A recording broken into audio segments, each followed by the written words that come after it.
Hi guys, welcome back to Bits and Bobs. I'm Isa, and today I just got paid. I'm super excited about it. Sorry for the dog walking around the background. He might make some noise. Ignore him. But yeah, like I was saying, I just got paid. Super excited about it.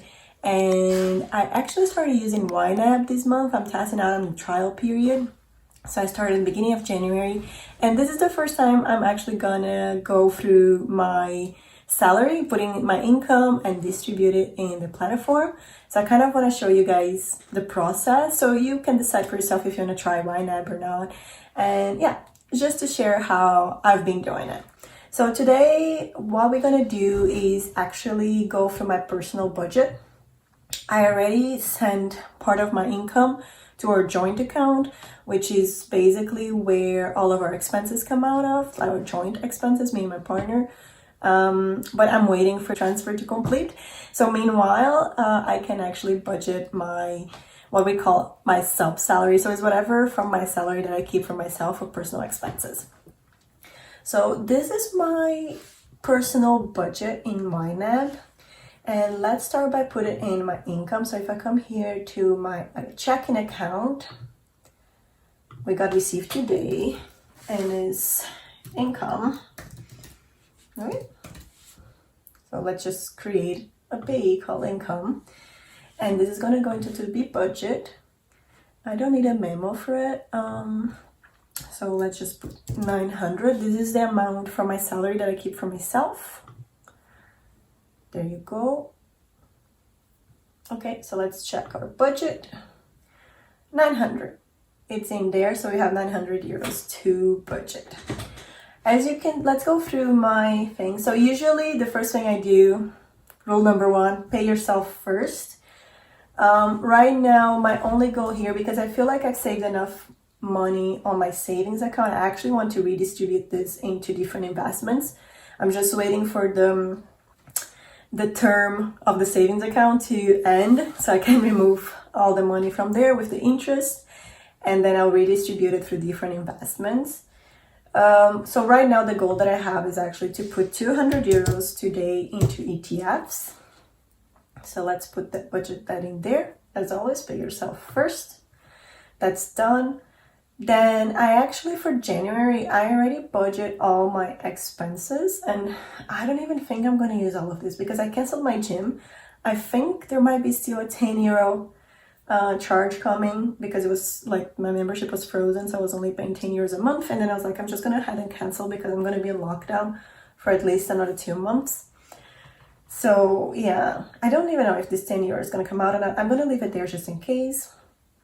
I'm waiting for my Canva is only gonna be charged again in February, so I'm not too worried about that. Audible already got paid. Specsavers, I have one more payment. So this is for my contact lenses. I pay them monthly. And then every 3 months I receive a big box full of them. So it makes it cheaper. So I have one more payment now, end of January, but I froze it. After that, I froze it until June because I have too many contact lenses. Because I've been working from home, I haven't been putting them as often as I used to. Like you can see today, I'm wearing my glasses. So I have too many of them at home. So I just froze it until June. So I won't be paying this again until June after this one comes out. Shh.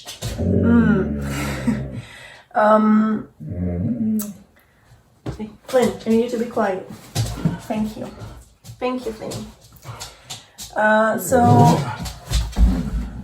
just waiting for the dog to go quiet. Shh.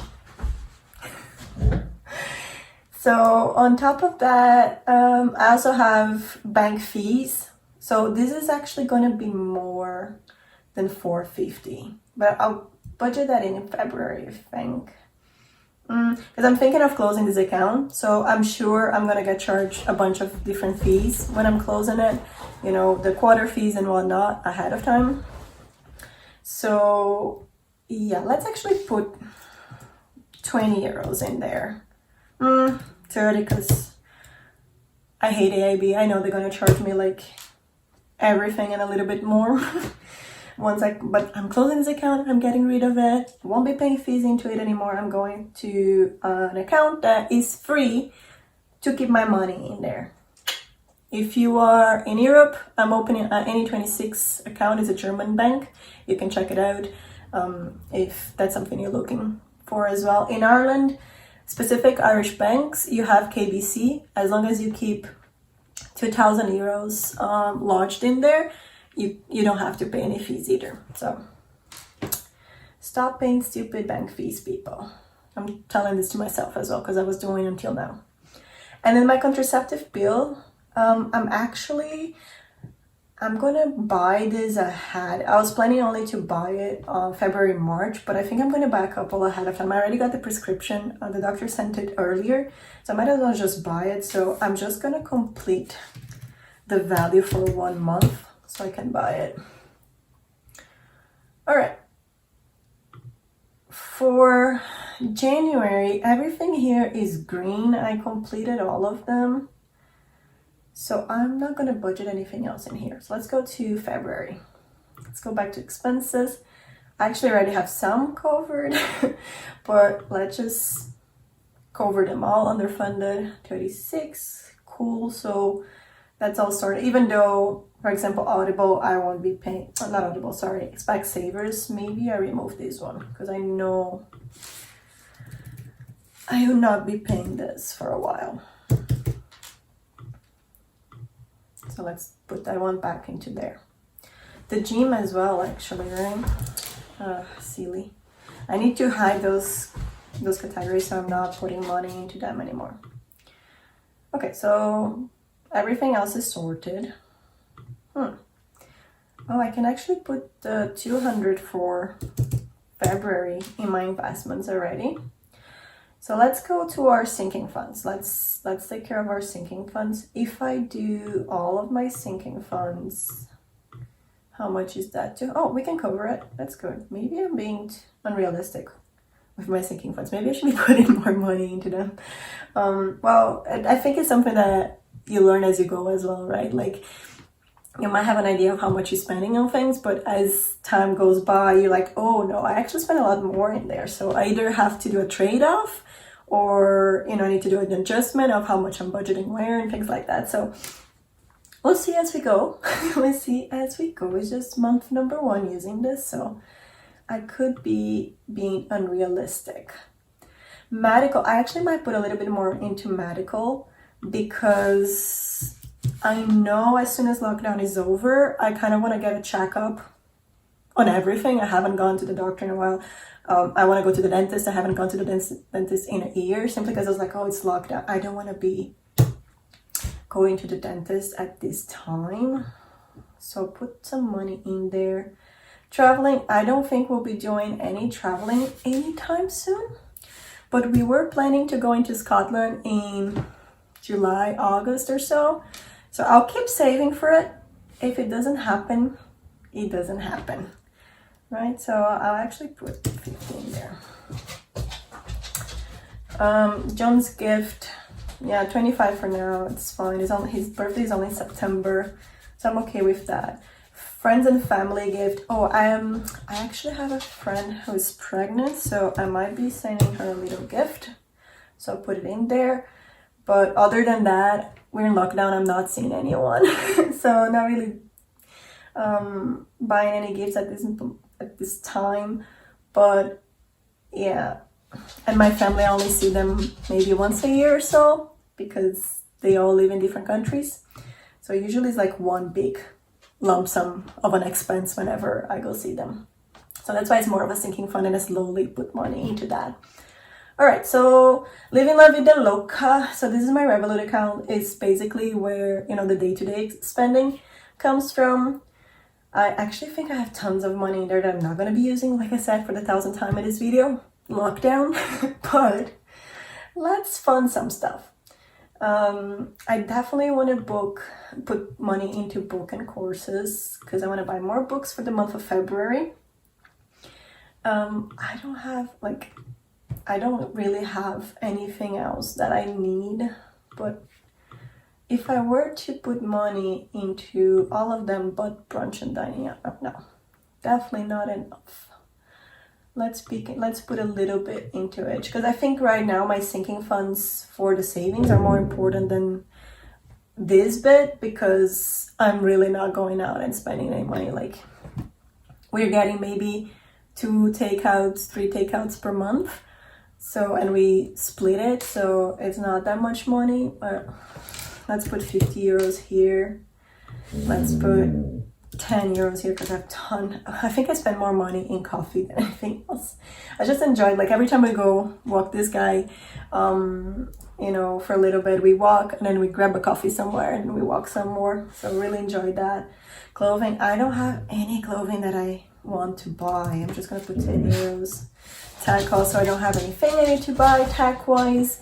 I'm fortunate enough that my computer and my phone are given by my job, and I don't intend to leave my job anytime soon. I absolutely love it. So no concerns there. Wellness is not really like I can use it. I can't go for a massage or anything like that. But let's put 10 euros in there. Then books already put in there. Shopping spree, I don't really think I'm gonna buy anything. So what I'll do is, like, I'll put 10 more euros in here because maybe I find some course online or something that I want to do, and then everything else can go into my shopping spree. Not that I'm going to buy anything. Honestly, I think I'm going to have to rebalance these accounts in a couple months anyways, because I think when I put down the goals, I was thinking of normal life, and the truth is we won't be back to some sort of normal life at least until the beginning of March. So I feel like I'm going to be accumulating quite a bit of money here, and I don't really need to have money accumulated for coffee, you know. I have the 70 euros per month for coffee, and that's what I should have in there. I don't need to have extra money for coffee. So I think I'm going to leave it like this for this month, but come March, I might take some of the excess out of here and send it to my savings as extra savings on top of the 200 that I'm already putting there. Cool, this is done, all budgeting. Now the only thing I have to do is actually transfer those 200 from my real life bank account into my broker account and buy those ETFs. And I can show you that as well. All right, the platform I'm going to use today is Trading 212. So I use this platform for buying individual shares for family investments as well, as you can see here. But I created a pie for myself. So this is just for my separate savings, the savings I do with my personal money. And we're going to put those 200 euros in here. So I can, I can see how much money I'm making just from those 200 euros basically, or whatever else I put in there. But just so it's separate from the family investments. So let's deposit funds. Funded. So as we can see now, we have 201. So there was a 1 euro and 32 cents left over there from previous transfers. But we're going to use that 200 and we're going to put into this pie. And if you're curious, let me actually show that first. My pie is 100% Vanguard, all world euro. Oh, can I open from here? Guess not. Maybe if I click here. There you go. So it's all Vanguard, all world euro in ETF. The reason I'm going with this is because I wanted a very kind of like low risk ETF, because I don't want to be balancing this investment. For our family investments, I have different ETFs that are balanced between them. To make sure, we're exposed to the things that we want to be exposed and to the countries we want to be exposed. But this one, I just wanted an all-rounder ETF to be putting, lower amount of money in there. And yeah, even if it's growing a little bit slower, it's fine. I really wanted this to be very passive investment. So I'm pretty happy with that. Okay, let's do... I don't want to put those cents in there, so I'm just going to write down here 200. Cool, confirm buy.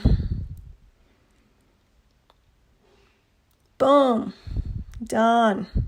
And we're already losing money. No, it's fine. This is long-term investment, so we don't really care how much exactly the price is right, like per minute. Like the price is always, oops, I don't want to stop recording just yet. The price is constantly changing anyway, so what we're worried about is the long term. And the long term for this ETF, it averages a return of 8%. I'm pretty happy with 8% return on this investment. If you guys know any other all-rounder ETFs that you'd like to recommend, leave them in the comments below. I'd love to hear about them. I'll share in another video the ETFs that I've been using for my family investments. All right, guys, this is it for today. Thank you so much for watching and see you next time.